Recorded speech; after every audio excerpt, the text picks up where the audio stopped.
To me, hope is the confident expectation in primarily God's promises for us that if we follow His ways and follow His precepts, that we'll make it to heaven. And that's obviously something I want, like most people. I think hope is that thing that gives us the perseverance through the things that happen here on earth. God told us that He could make our burden light, but He did say there was a burden, and there will be. So for me, finding hope comes from both like reading scripture and understanding what God tells us about what we hope for, studying others that had hope, like Abraham and the ancients, that had the hope in what God promised them.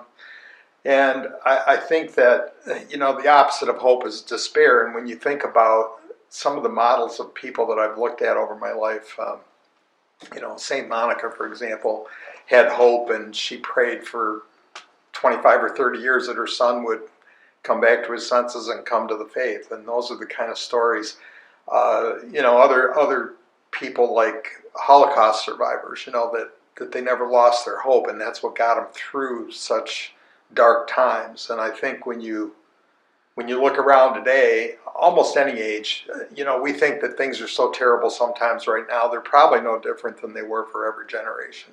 There's always something dark going on in society or whatever. And I think the thing that gives me hope is reading scripture, knowing what God promised, finding ways through my faith of, practicing my faith, going to Mass, saying the rosary, praying on a daily basis. All those things foster my hope in God's promises. And then when you hear them on a daily basis at Mass, through the Gospels and through the readings, it just reinforces to you that, God is in control. We have to relinquish our will to Him. And in spite of our best efforts, we need to cooperate with that. But really, it's His grace that He gives us and the strength to do that.